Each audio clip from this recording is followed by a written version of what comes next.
I would like to begin by acknowledging the Whadjuk people, traditional custodians of the land on which we are meeting today, and we pay our respects to their elders past and present and emerging.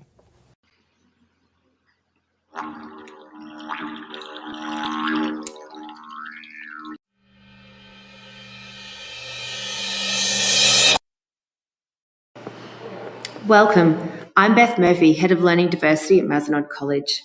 This podcast explores NAIDOC's 2021's theme of Heal Country, which calls for all of us to continue to seek greater protections for our lands, our waters, our sacred sites, and our cultural heritage from exploitation, desecration, and destruction. NAIDOC 2021 invites the nation to embrace First Nations cultural knowledge and understanding of country as part of Australia's national heritage. And what better way to do that than through the eyes, experiences, and voice of our Aboriginal Mazenod students. Enjoy. Welcome to our first podcast for NAIDOC Week, which we're calling Welcome to My Country. And today I'm Beth Murphy. Most of you will know me, but I have Keegan Victor sitting here with me. And we're going to have a bit of a chat because NAIDOC Week is coming up and we're super duper excited about it. So Keegan, can you tell us what NAIDOC Week actually means to you? NAIDOC Week to me is pretty much just, helping educate non-Indigenous people about our culture, sharing our beliefs and traditions with everyone, our friends or teachers or whoever's interested. And do you find that daunting? Do you find that a daunting process to try and educate people like me? Daunting, I wouldn't say. I kind of enjoy it. I look forward to it. Something I like to talk about. Something I'm very proud of, my culture, and I'm very happy to share my culture and beliefs with everyone as long as they respect it and treat it the right way. Fantastic. And obviously we're on Whadjuk land, but you are not of Whadjuk people. Can you tell us a bit about your country, your group of, your mob? You're always educating me about terms. So your mob that you're aligned with. Yeah, so I'm from the Nyul tribe, which is in Biggle Bay, which is just north of Broome, a couple of k's out. And then I'm also from the Narrabeen tribe, which is in Wyndham, so that's about 30 minutes west of Kununurra. So, yeah, that's my two mobs. And how do they differ from the Whadjuk people? How do you identify what mob you belong to? Is it simply location? Yeah, pretty much location, your origin, where you come from, yeah. And you have different traditions and beliefs? Yeah, so we have different languages. Yep. And there's different, like storytelling and dreaming that we have. But obviously we share kind of the same dreaming as the rainbow serpent and everything like that. So yeah, that's all one songline. Yeah, and that's one of my favourite Dreamtime stories. I learnt that as a little girl, and I still today get to teach that when we're looking at some of our Aboriginal culture, when we're looking at some of our texts that we do. So my next question to you really is, what do you believe people misunderstand about being in boarding and away from country? Like, what do you think that what are their misunderstandings about what it's like to board as an Indigenous Aboriginal young adult? Yeah, well, when I first got here, I settled in all right because I had my family members here, but, as time went on, I kind of felt disconnected to home, to country and land, missing out on all the stuff we do up there with all the other family members and elders, and obviously being away from your family. And, family and community to us is very important, especially coming from the small communities like Biggle Bay where everyone knows everyone and everyone can support each other and participate in these events. So you had to get that sense of belonging in a different way? Yeah. Yeah? And how did you find at Mazenod that you were able to create that? I obviously spent most of my time in boarding, hanging out with other Indigenous students, they're like Aaron and Stevie, and we had a old student, Dane, and they all, related to me, and we're all from the same tribe, and, when we feel homesick, we kind of just get around each other and just talk about the stuff and what we miss, and, that's kind of my healing, whatever, when Yeah. I'm feeling homesick or whatever. So, yeah. And that's such a really good segue into what I wanted to ask you next, which you didn't even know because you haven't seen the questions. Yeah. So the theme for NAIDOC this year is Heal Country. What does that mean to you?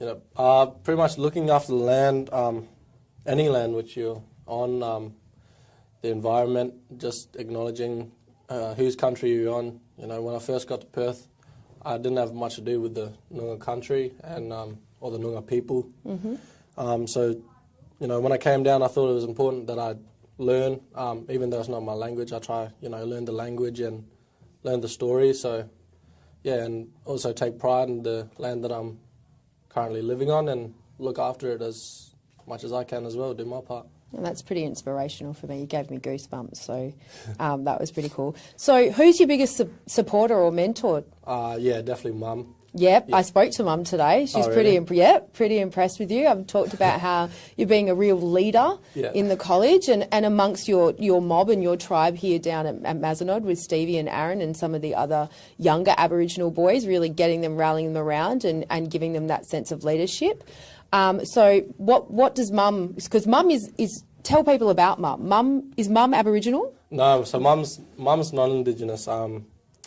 Yeah, her parents come from all over the place. Their background, Scottish, like America, whatever. Yeah, a bit like me. Yeah. So it's good to learn that side of the history as well from Mum's side. But yeah, she obviously met my dad, and she was very interested in the culture and. You know, growing me up, she just wanted to teach me as much as she could, as much as she learned from my dad and my dad's family, and you know, she's done a good job. And she's done a great job. Yeah, she's done a great job. And she's really still heavily involved in Aboriginal community and helping young adults, isn't she? Yeah, so she's working for Telethon Kids at the moment, which helps, you know, kids to do programs out in blocks with, you know, horses, and it's kind of like a healing.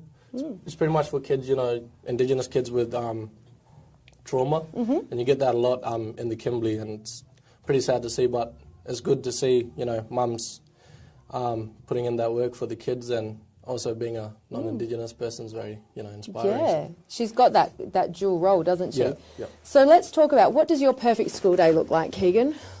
Apart from spending every period with me, clearly. I like missing out on math. Sport was pretty good. Yesterday was pretty good. We went to Optus for Out the Ed and did a little navigation thing, so cool. That was pretty good. Yeah. So outside's really good for you, though, isn't it? Yeah, I like my outdoors. Yep. Just makes like that home, connection like home, yeah. And we've been talking a lot about legacy, as you're in your final year here at Mazenod, and you came in grade 9. Yep. Halfway through grade 9. I met you in term 4 of grade 9. Yeah, we talked a lot about basketball, because we both have that nice love of basketball.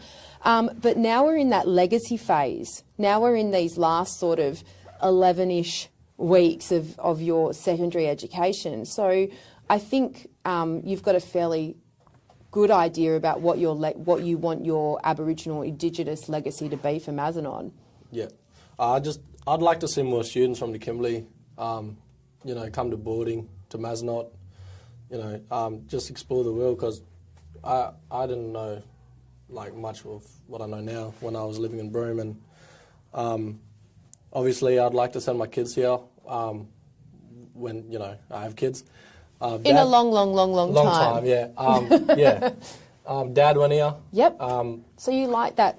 That's culture again for you in a different way, isn't it? Yeah. Like it's that. And all the teachers that, you know, taught my dad, Aaron's dad, Keegan's dad.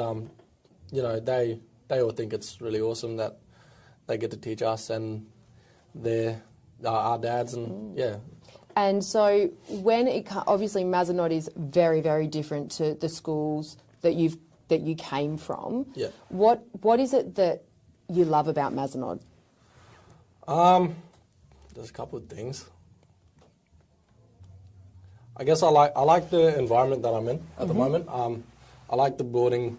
I like the boarding life as being, you know, a bit more independent than getting babied around by mum or so taking out my own laundry and doing that and stuff. Yeah, just teaching me to look after myself, I Yeah. guess.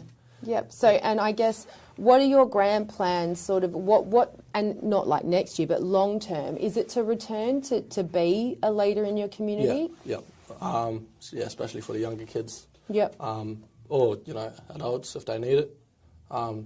Try set the kids on the right path early, and to avoid them becoming one of those statistics that you know that you were talking about, or having to work with your telethon kids. Yeah. So we're going to end this podcast with one last question, okay? So what's something about you that most people wouldn't know? I'm not sure. I tell anyone anything, to be honest. You're Not an really a open private book, guy, hey? Yeah. You're an open book? I am not sure. You're not sure? That's the only question you kind of... Oh, there we go. Well, at least we've stumped you. It's good. Okay. Yeah, good question. Good question. Keegan, thank you for joining us today. I know that everyone listening is really will be really enthralled with NAIDOC. And do you want to just let them know some of the things that that you guys will be doing for NAIDOC? Yeah, so we've got a couple of stuff on, a lot of art. Hopefully we get a Indigenous jersey presented to the school either before the holidays or after the holidays. Fantastic. That's super exciting. Yeah, we've got a couple of stuff to present to the school as well, so yeah. Fantastic. Well, thank you, and hopefully we'll have somebody else in the booth next time. Yeah. See you later. Cheers.